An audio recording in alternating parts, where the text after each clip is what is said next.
what's up you guys, this is Rob from Gay Guy Plays, and today on the Quick Draw, we're turning on a new set of Corpus toys when we take a look at the Ohma. And that is for everyone who gave me shit for the fact that I called this the Ohma and the cum. This is now officially the orgasm weapon. Two electrically powered poles with parts that jostle and vibrate, it's just appropriate, isn't it? That aside, the Ohma is the third unique addition to the Tonfa series. Featuring an interesting mix of statistics, this pulsating pair of powerful poles packs one potent punch. Now, you can pick up the Ohma's blueprint in the market for 55,000 credits. However, if you are a bit short on Nitane or have yet to hit Mastery Rank 8 in order to craft it, you can pick this up in the market pre-built along with the weapon slot and catalyst for 200 plat. It's also available in the Quaro bundle with the new Tonfa stance, but I'll let you check that out for yourself. Now, the Ohma's primary damage type is Pleasure.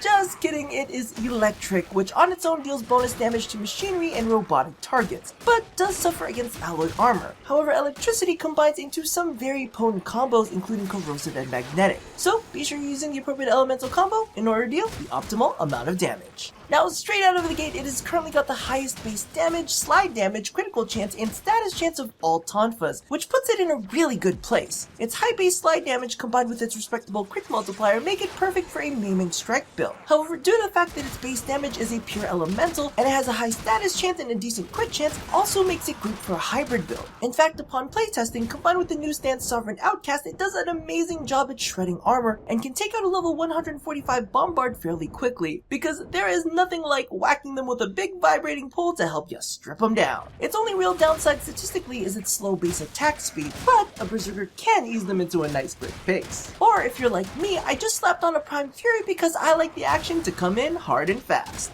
Aside from that, I think the only other thing worth mentioning is the fact that its slam attack emits an electrical arc that deals radial damage to surrounding enemies whilst leaving them temporarily stunned. Now, speaking of slamming things, can we talk?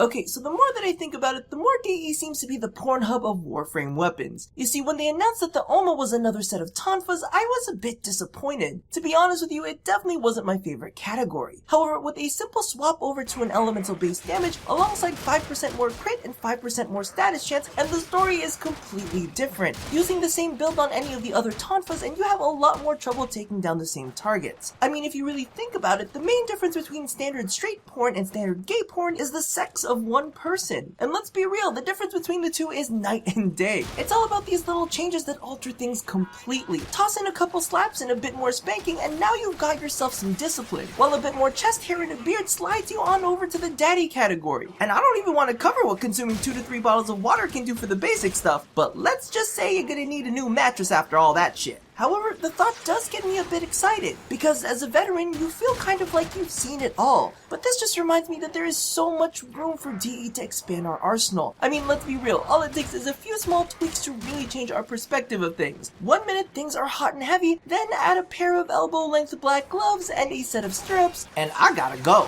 Now that we're out of arm's reach for that one, let's get back to the quick draw. So all in all, the Ohma. Yeah, I wanted to sneak that one in just in case you thought it was safe. You better keep those earphones in. You are never safe here, buddy. Where do you think you are, Mogamu's channel? But seriously, I definitely think this one is worth taking a look at, especially if you get your hands on the Sovereign Outcast stance that drops off of the Kuba Heavy Gunners. The two pair extremely well for non-slide combat. And with the Ohma, it's nice that you can choose between both. It even comes with a V and a dash polarity slot to help you on your modding journey. Because let's be real, the more power you can slot into your poles, the better it'll feel when you're sliding it in. So thank you all for watching another episode of The Quick Draw. If you haven't already caught it, be sure to check out my NF Flash where we take a look at the Sovereign Outcast combos, as well as my previous episode of the Daily Grind. Now don't forget to do all the things that I asked you to do at the end of every one of these, and as always, love somebody, hurt nobody, and touch your body.